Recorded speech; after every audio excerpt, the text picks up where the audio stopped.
What is up, duelists? It is your boy Winston, and I am back at it again with another video. Thank you to everyone watching. I appreciate the support. Thank you so much. Appreciate all the feedback that you guys always give, all the comments that you guys leave, and all the likes and all the support. You guys help me with that algorithm, and thank you for that. If you're watching from overseas, within the States, let me know in the comment section where you're watching from. But I do want to say thank you. I gotta give a shout out to all my YouTube channel members. Shout out to every single one of you guys. Shout out to Thomas Mead. Shout out to YMe, Staying Young, Jared FGC, Quick, Jay Garcia, Hunter McDonald, Veggie Bell YuGiOh, Steve Fox, Wolfie, Devin Benner, SDR Noah. I don't know, bruh. Thank you to every single one of you guys. You guys get early access on all YouTube videos. Shout out to every single full YouTube video. And you guys can play games with me on Master Duel or YuGiOh Pro. So thank you to all those channel members. I really, really appreciate you guys. And you guys could be a channel member for $3.99. Pretty cheap in my opinion. Be sure to check out the description box. Very active Discord, very active community there. This is the Discord channel. Look at all this. You guys could like come in here and just like talk with me games. Make sure you guys join it. It's going to be in the description box, so make sure you guys check it out. Be sure to follow me on TikTok, Instagram, Discord, Twitter. Go follow me on all those platforms. We're about to hit 5,000 on TikTok. We've been at this 4,700, 800. So if you guys could follow me there, I'd really appreciate it. And I am trying to hit 6,000 here on YouTube as well. So if you guys can, be sure to subscribe, turn on the notification bell. Goal is to hit 10,000. But let's get started with today's full video. It is that time of the year when everyone starts making their ban list predictions. So I definitely wanted to talk about this because I think it's a very interesting topic. We recently had an OCG ban list that was, at least by our standards and what could potentially affect us when I say this, mid. I think they had a huge bombshell with Appaloosa getting banned. But not a lot of it is really going to affect us here in the TCG for obvious reasons. Nor do I think anything will trickle down.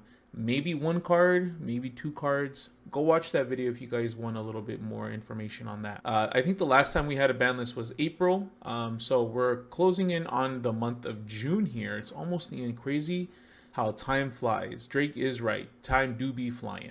But I think it's a perfect time to really talk about the current meta, where the game's at, where I personally think it's going to go to, and some cards that I think would make the most sense when it comes to a ban list. But this is Konami we're talking about. They love to make the money moves and also at the same time the wrong choices. Got to give them credit for that, right? They know how to be really good at being bad. First off, I really wanted to talk about is YuGiOh. It goes without saying, Mitsarugi Rise, YuGiOh Fiendsmith are very powerful cards, and I personally think it is the best deck in the format. As of making this video, we have EXT YuGiOh, we got Ice YuGiOh, and then we have Sword YuGiOh, and lastly, we have Detonator. All those, or at least the main deck monsters, are hit to 2, where the single extra deck monster is hit to 1. For good reason, because there's so much recursion with the deck. You guys go to locals, you guys play these games, you guys can understand why it's the best, but if you guys didn't, so easy to summon, great recursion, and a gate that could activate it at any point of the chain that doesn't even activate, so it can't be like Ogred or something. Multiple points of interaction with hand traps. Also card like Detonator being the boss monster that can not only protect but also could pop not once per turn, not once per chain. Very, very great card, and also works well with another engine that recently came out, being Mitsarugi. I'm saying all that to say that that's the best deck in the format, and it's really, really good. I, for one, try to be equal in all regards. It's easy to come out and say we need to kill YuGiOh in any way, make the deck unplayable because it is unfun for X reasons. But I try to be reasonable when I try to make these lists. I think hitting the extra deck or hitting the main deck monsters does nothing to the deck. And it would only make the deck that much harder to play, making EXT YuGiOh and Ice YuGiOh and Sword YuGiOh to 1 wouldn't really be hurting the deck. It would be killing it.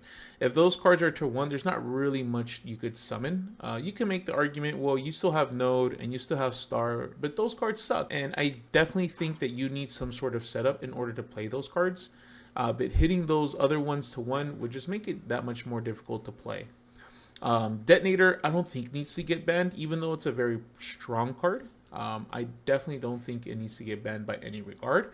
And the same thing with dual drive. I definitely think that dual drive or to one, and I think that would make the deck a lot more fair. I'm not really set in stone on that. I think one thing that we are really looking over here when we're talking about YuGiOh is what makes this deck so strong. What makes it have the great recursion, have the great swarming capability, and I think there's an obvious answer here. And I think it is Cross. Cross is just an absolutely insane freaking card. It's at 3. No one plays it at 3. Let's be honest here. But what this card does is that it prevents you from exceed summoning monsters of the same name of the cards you already control. Not really mattering here. I think the biggest point is that, or one of the points is that you could target 2 YuGiOh cards in your graveyard, except this card. Place them at the bottom of the deck, draw 1 card. At surface level, that seems very mid because you just draw 1 card. But what you're doing is you're doing recursion. So you're putting cards that you need back into your deck that you have already used. Thus, you'd be able to use them later on as the game goes on. So it has a real great grind potential there. I think the biggest point, once per turn, when a monster effect is activated by your opponent, resolve, you could attach 1 material from a YuGiOh Exceed monster you control, and if you do, negate that effect. That effect in and of itself, it isn't necessarily broken. What makes it really hard to deal with is the fact that this card, this specific effect, does not activate. It could negate any monster effect at any point of the chain just by detaching a material from this card. And I think because of it not activating makes it that much more hard to deal with. Very easy to search, and I think this card is what really catapults YuGiOh, or at least the engine, to the next level. And I think banning this card would make much more sense than hitting all those other cards to 1, because this card is the main focal point of the engine, because you're always trying to get it onto the field. What happens when YuGiOh players get their dual drive negated? Oh, well, now I can't really play. Now I can't really grind, and I'm going to lose. So I think the right choice here would be banning this. It doesn't necessarily kill the deck. It just makes the deck have to work a lot harder, and it brings it down a peg or 2. Now that we finished talking about YuGiOh, let's segue into the other half of YuGiOh. YuGiOh could be played many ways. Fiendsmith YuGiOh, Mitsarugi YuGiOh, and that's the next point that I really want to talk about. How to address Mitsarugi. Hitting the dual drive to 1 and also banning Cross would make that deck a lot more fair. But if you also hit Mitsarugi, it would make it that much even more fair. Now, how do we approach this? This engine is really consistent with no restrictions. You have some very powerful cards like Prayers, which is a quick play spell that you could activate either effect, or you could tribute a ritual to do both. Which is absolutely like crazy to me. Very powerful card, and it's crazy that it's a freaking common.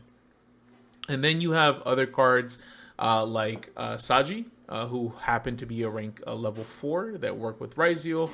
And then you have what I think is maybe one of the best cards in this archetype, Habukiri. Habukiri, on its release, really catapulted this deck into the next level. It is so freaking strong, in my opinion. You could ritual summon this card by using Mitsuru Ritual. Monster your opponent controls, lose 800 attack.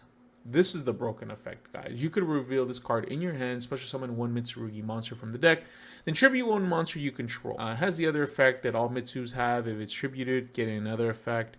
All the ritual monsters say if they're tributed, search a card that has Mitsarugi in the name. So, but the one thing I really want to focus on is the once per duel effect. Just absolutely broken.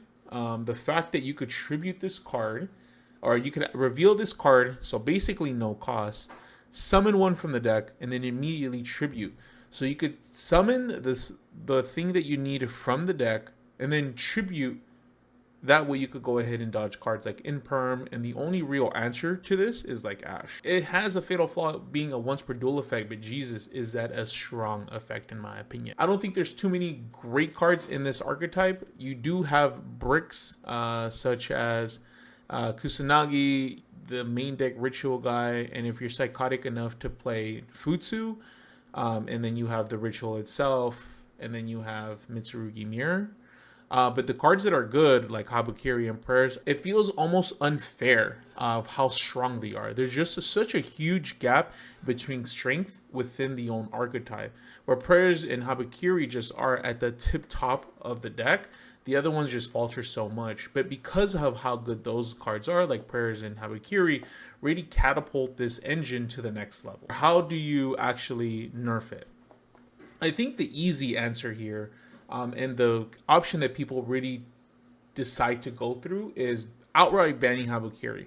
The once per duel effect is just too strong in some situations.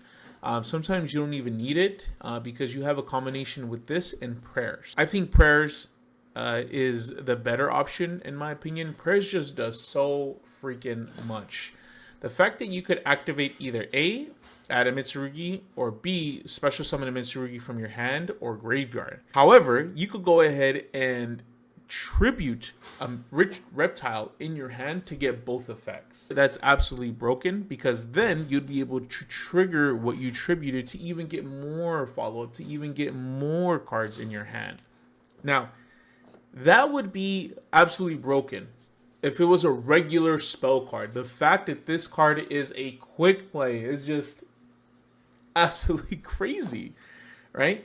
The fact that you could set it and then activate on your opponent's turn to maybe summon a ritual from your grave. The other thing that people, I feel like, overlook a lot of the time is that it is a quick play. Thus, you could activate during the draw phase, playing around one of the best hand traps that goes against this deck, which is Drool. Either A, hitting Prayers to 1 is perfectly fine, or maybe outright banning it because it's so freaking strong in my opinion. Habakiri, even though it is a broken effect, you could just like ash it or let the monster resolve and then ash what it summons, right? Because you're either A, gonna summon Saji to search the spell, or B, you're gonna summon Aramasa to search the monster. Once it's resolved, I mean, that's pretty much it. You can't really do much else. But yeah, if you just let this resolve, you're fine. But Prayers is just too strong because it just ruins the consistency, and then it kind of brings the deck down. And if you were to hit this, you not only hit Mitsu, you hit pure Mitsu, but you also hit YuGiOh. So obviously, YuGiOh uses Mitsarugi, and they not only get the search and the effects that you would with the Saji, the Aramasa, but then you get the extra body on the field, and thus getting into bigger plays. Is Malice. I'm actively playing Malice right now. I think Malice is really, really fun. But I don't really think you need to hit this deck in any kind of way. I think Konami did a phenomenal job with hitting it the last format, with getting rid of their skill drain with Nightmare Griffin. I definitely think that this deck is really strong, and if YuGiOh Mitsu were to get hit, I definitely think this might be the best deck. I don't think it is extremely strong or overbearing like Mitsu YuGiOh is. Yeah, they have some very powerful cards, but those aren't even in archetype cards. I think one of the more stronger cards in this deck is Allied Cold Talker. I mean, but that's basically a Malice card because it's a Cyber's monster that you're gonna end up summoning anyways, and it's a negate at that as well. I think Dominus Impulse is another card that this deck doesn't really have issues playing because they're all dark. But that card is absolutely broken, and it is the biggest answer to this deck, which is Nibiru. But, I mean, considering that your opponent has to be controlling a card for you to activate that card, but I definitely think that all of Malice in and of itself isn't really, really strong, especially with the hits that it has now, with Dormes being at 2, and White Rabbit being at 2, and the Field Spell being at 2. And I definitely think their end boards are, even though very strong, they can be cracked. I definitely think that there's no real hit that this deck needs, in my personal opinion. Now, after I ban this and it becomes too strong, then maybe we could talk. So the other deck that I really wanted to talk about is Blue Eyes, more specifically Prime Blue Eyes. I think this deck also fits in the same category as Malice. I don't think it's overbearingly strong. It's fairly consistent. It has like really great cards, but I don't think it's to a point where it's uncontrollable the way the other top decks are in the current format. Even though Ether Barrier is a very strong card, I don't think it needs to get hit in any kind of way, nor do I think it's going to. Same thing for Lordly Load. It's so restrictive in some of its effects where, like, bruh, like, you're going to hit this? Like, come on, there's like better things to hit in the current format than a Lordly Load.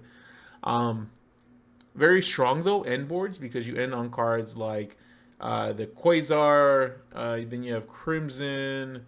Yeah, I mean, you just have a lot of ways, and they're big bodies, but I don't really think you need to like hit the deck in any kind of way. It's Blue Eyes Brick Dragon, bruh. So one of the last things that I wanted to talk about is Drool Lock Bird. This card is seeing a lot of recent play, mostly due to how strong YuGiOh and maybe other cards like Fiendsmith, more importantly like Mitsu, because they add so many cards to their hand. And with those decks being the best, this automatically answers that deck.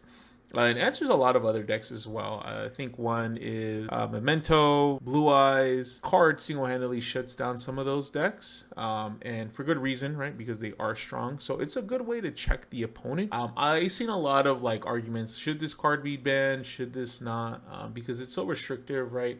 Anytime a card is added outside of the draw phase, then you just like lock your opponent out from adding any kind of cards. In and of itself, right, I definitely think this card is really good, but it's not good against like every single deck in the format. There's some decks that don't even care about setting or adding. So I definitely think that this card, even though how strong it is, I don't think it should be banned in any kind of way. That is my ban list prediction, my thoughts on the current meta, what I personally think should get hit. If any of those decks that I mentioned were to get hit, those are the places where I think they should. Guys, let me know in the comment section what you guys think. Let me know of your opinions, your thoughts. I want to get you guys' feedback. I want to start a discussion. Let me know. What should be banned and what did you think about my cards that I mentioned? Do not forget to like, comment, and subscribe. Turn on the notification bell. And as always, guys, thank you so much for watching. I appreciate the support. Peace out, everyone, and have a good rest of your day.